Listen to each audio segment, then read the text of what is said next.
Hi, Kristen. Hi, Chris Tunney. Happy podcast day. I realize we're starting this a little bit different with me saying hi to you first, but I felt it was necessary because I read your blog this week and you don't like talking about things. So it was very interesting reading about you saying you talking about things when you don't really like talking about things. So here's the thing. I don't want to talk about it. Okay, so that's why I write about things. I write about things because it helps me make sense of how I think about things. And listen, that's why I write, is so I can learn. Most of the stuff that I write is stuff that I need help with. Okay. I am not coming at anybody from a mountaintop here. I'm coming from the messy middle, all of the places that I really struggle. And if you recall in that blog post, I said how on stage I tell my audience, show up for people in pain and do not look away. So confident when I say that. And yet I am the worst when someone is struggling. No, okay. Let's stop there because you're not the worst when someone is struggling. You show up for people. What you're the worst at is listening and not just jumping in to fix problems. Yeah, because I can see the solution so clearly, Chris. I know the answer. And so I go right into, well, here's what you got to do. How do you not know this? As I was saying, you may struggle in the aspect of you will show up for someone who is in pain, but you are not so great at just sitting in the mud with them. You are more you are action oriented, you are solution oriented.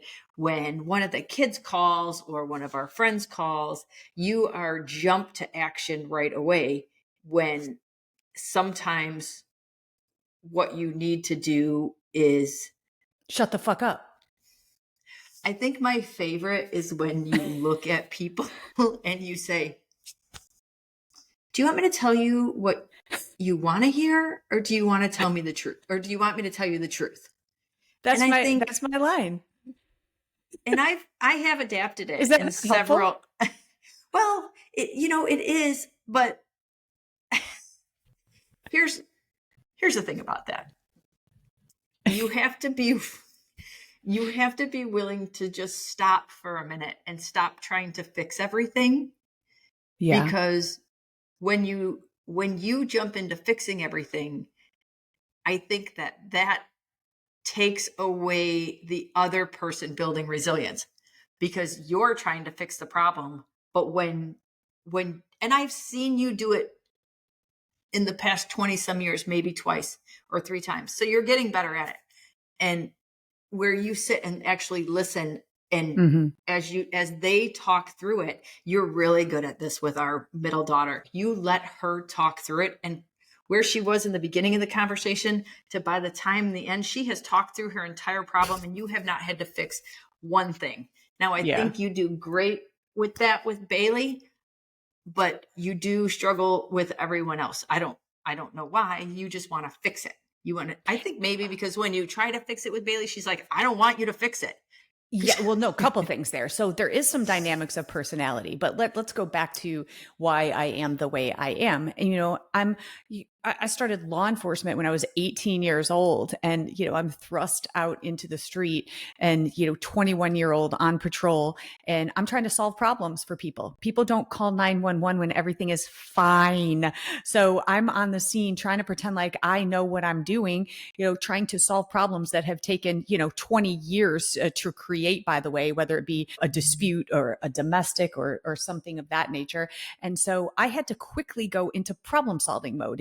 Here's what we're going to do.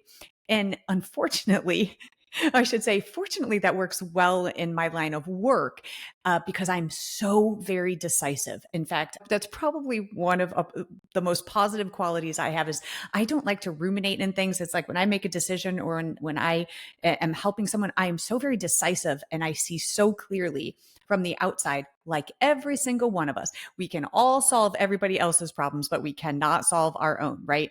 So anyway, I'm just trying to defend myself here. You've been in law enforcement, you get it. You know what I'm trying to say is you go into fix mode. Well, then, you've got kids and now you're in mama bear mode. And I'm just like, whose tires am I going to go slash? I mean, if someone calls me and they're like, I'm having a problem and I'm like, we ride at dawn. Let's go, right?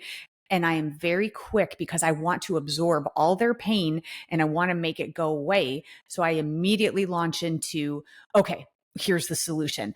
And I just need to stop that. And the reason that it works so well on Bailey is because she is absolutely a contrarian. And she has said so many times, when you are giving me advice, I know in that moment what I want to do because sometimes I'm resisting you so much. We've talked about this before. Yeah. And so that's why I let her work through it.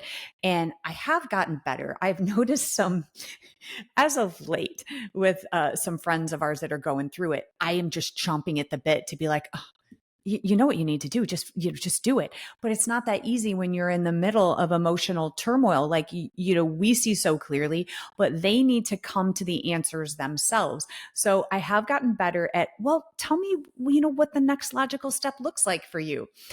Well, hold on a minute, because I've been sitting next to you in the room where that part does come out, and that's what But it eats me from the inside because it's I know what they need to do, but I'm like, so what do you think you should do? And I have to sit there and suffer while they come to the answer that I knew 20 minutes ago.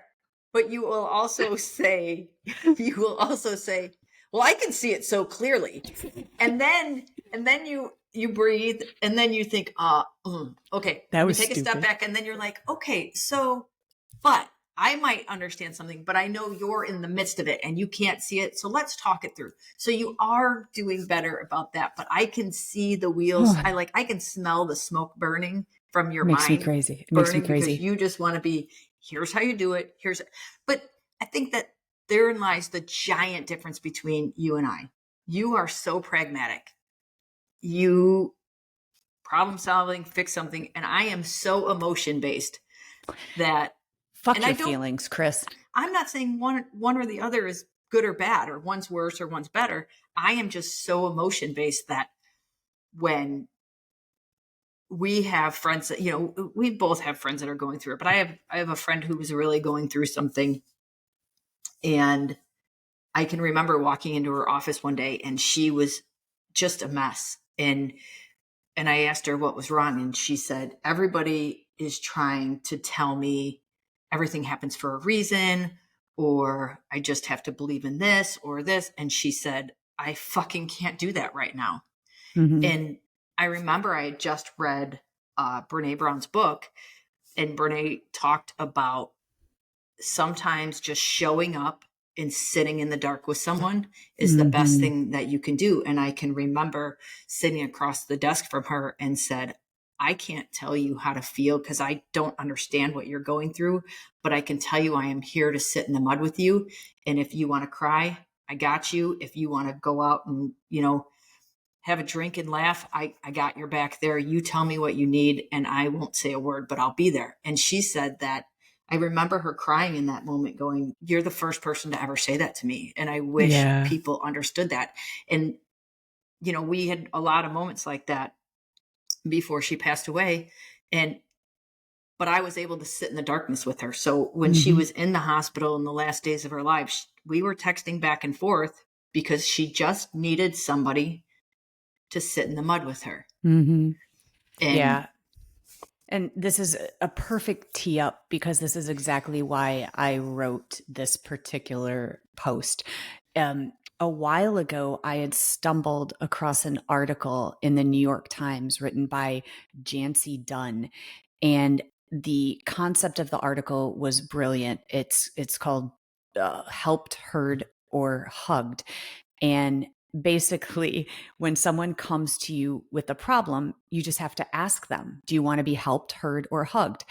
Well, this article resonated with me back when it was published, and it's been years. And I always save the things that I really like. And I just happened to be kind of scrolling through my notes app, and I noticed I still had this article saved. And I reread it, and it showed me how much work I still need to do, even though I know I've gotten better at it because I'm the helped one. And this is where I said my default is to solve the problem. But here, and to your point, sometimes they don't want a solution. Um, I have people in my life who just want to be heard. They don't want me to give the solution, because I think in our quiet moments, we know what we have to do, but maybe in this moment, we're just not ready to do the thing that is going to help us. And we certainly don't need someone to tell us what to do.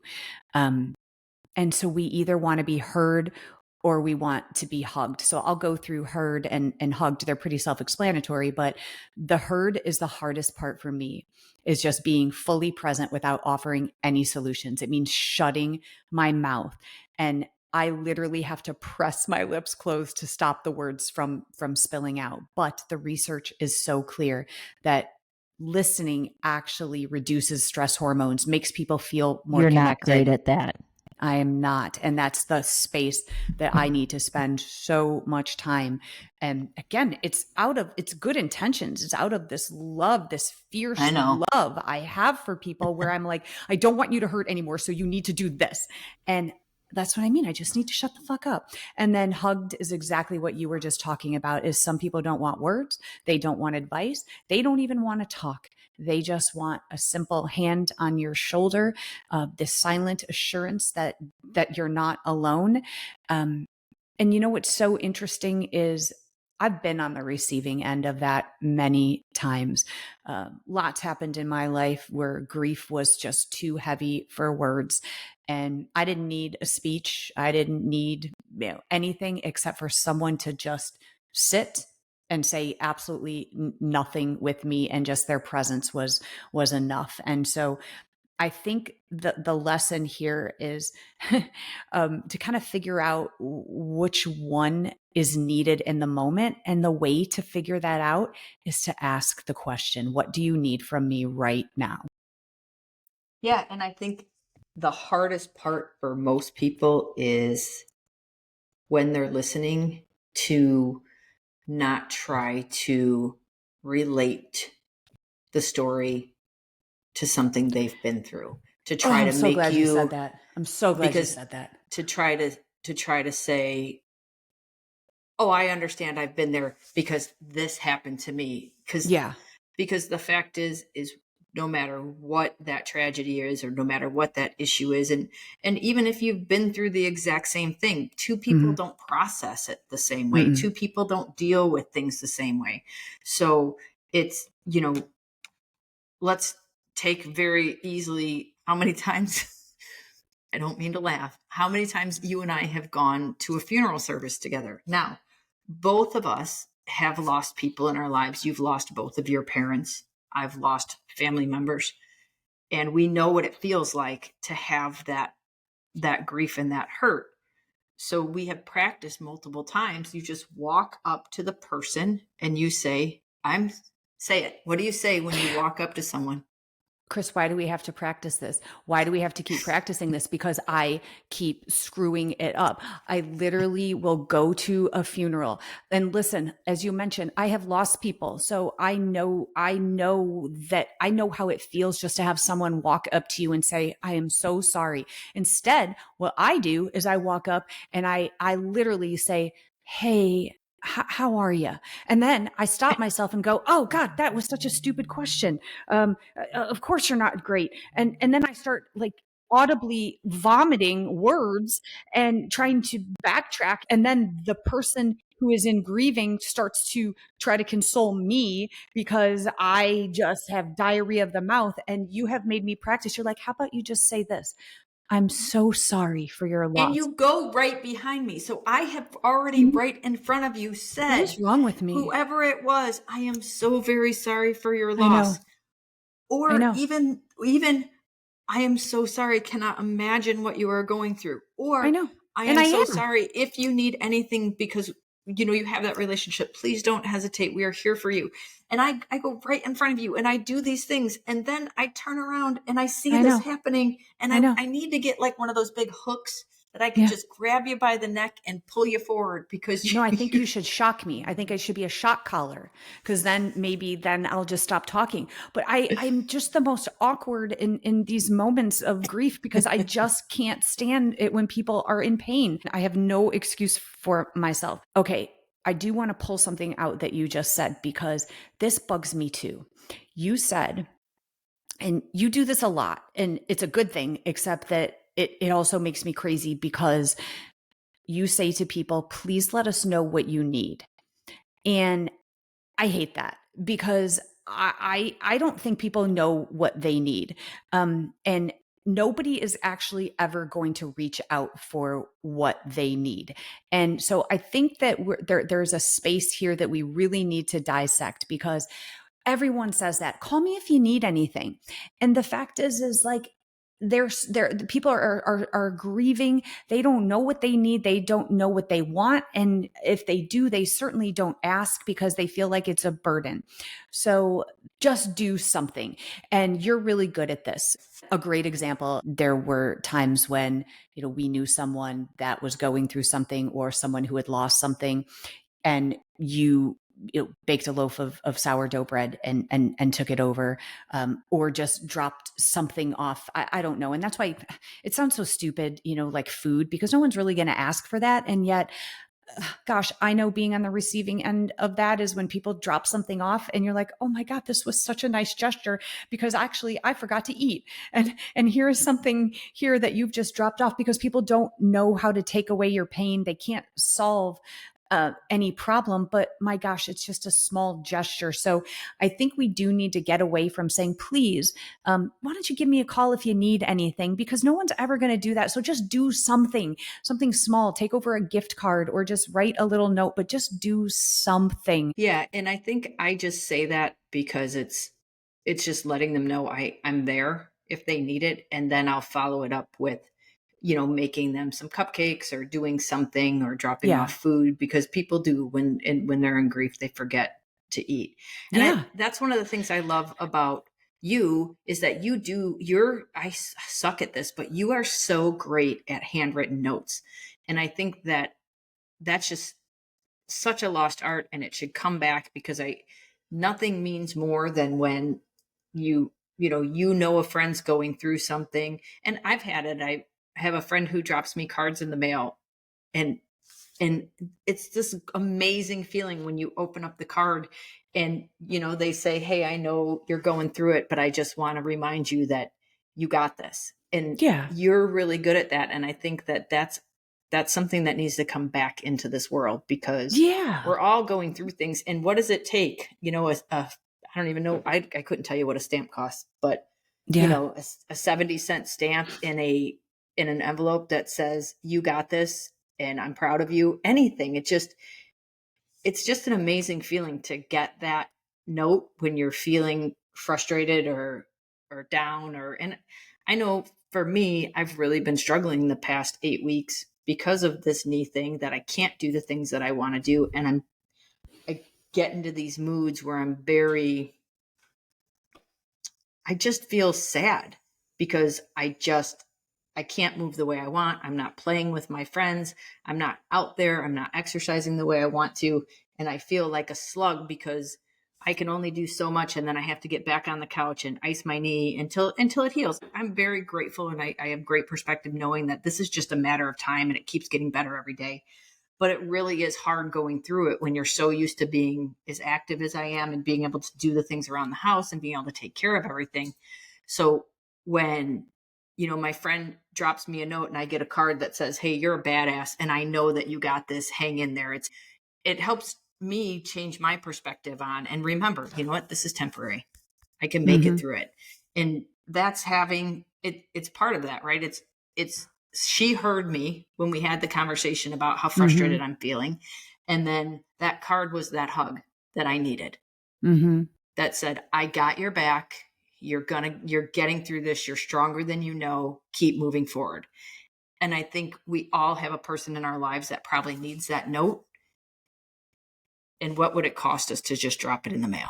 Yeah, I didn't even touch upon this in the blog post, and I think that is so worthy of expanding this idea on.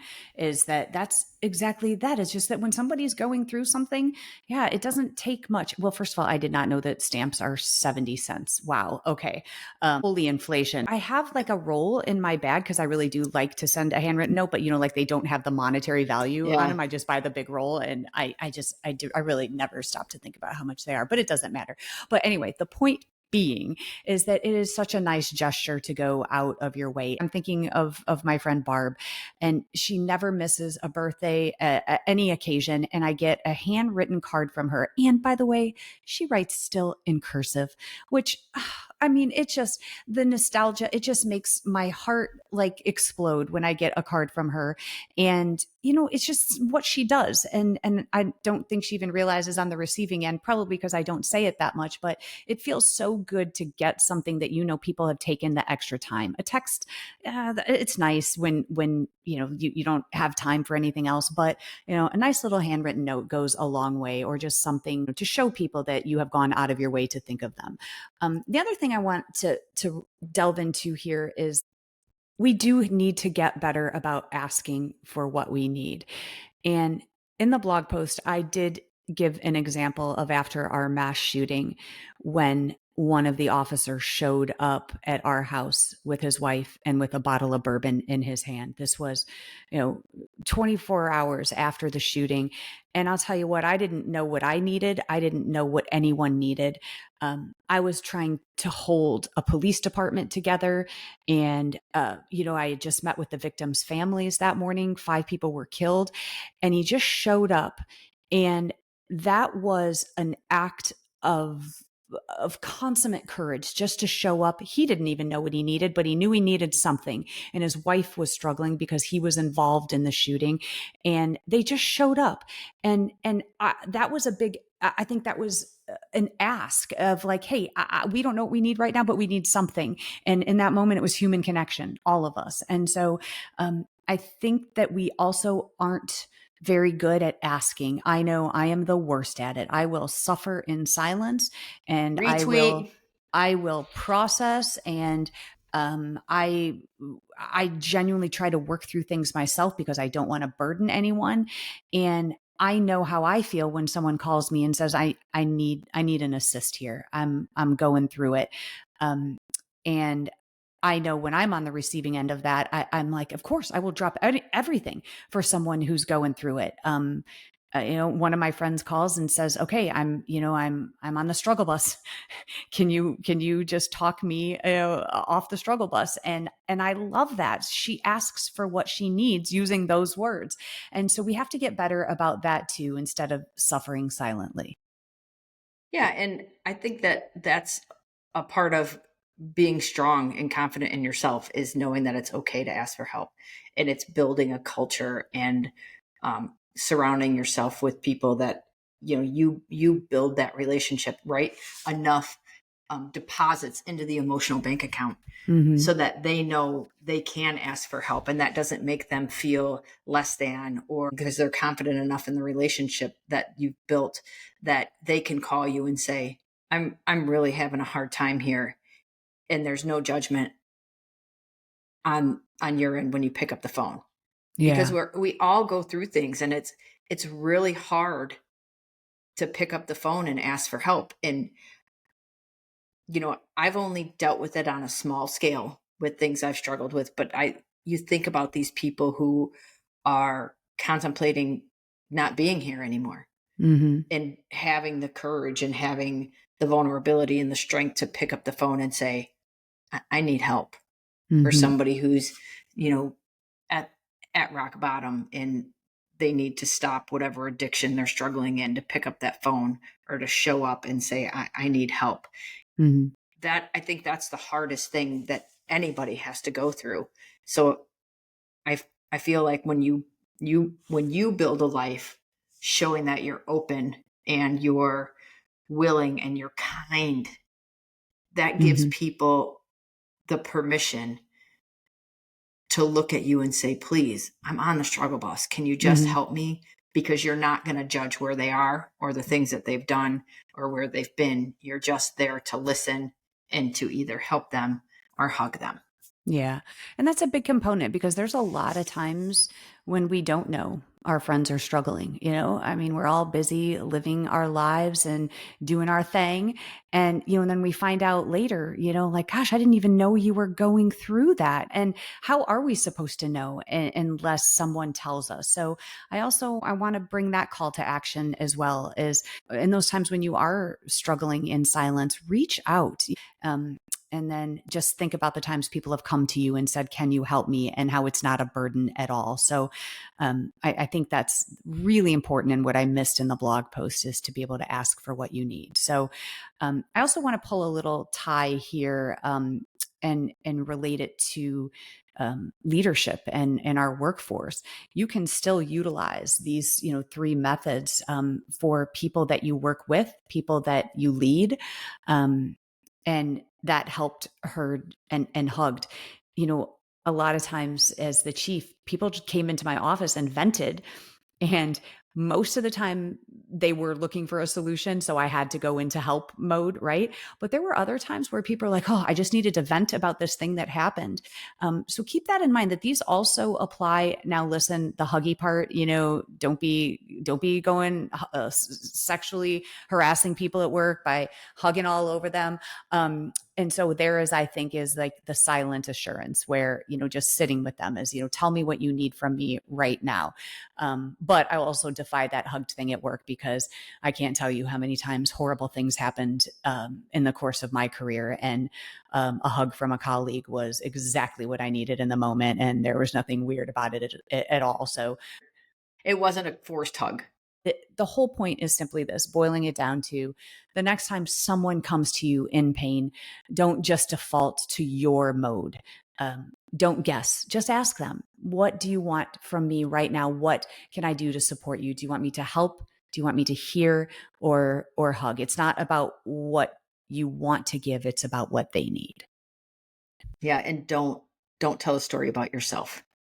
Yeah, don't do that. Don't hijack the story. That is such a good one. Gosh, I hear people do that all the time. And it's so it's like they're trying to relate, like, oh yeah, I know, my mom died too, and it's like, okay, but that, like, I'm just trying to tell you what I'm going through right now, but it's like this need for us to, match their pain, and it just doesn't work. So that's when you have to go right into the herd mode. So I guess the whole point of this is it's just slow down long enough to know to show up, to shut up, and to give people exactly what they need in the moment.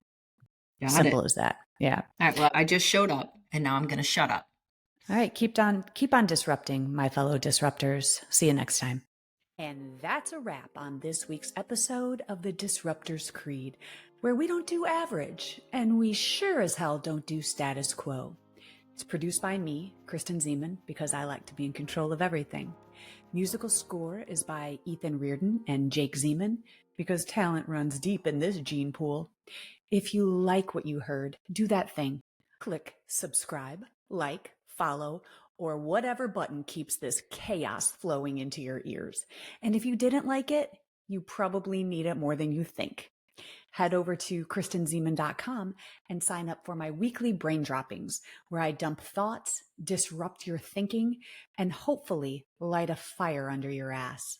All conveniently delivered to your inbox every Monday. You're welcome. Now go out there and cause some good trouble. Until next time, keep on disrupting, my fellow disruptors. Onward and upward.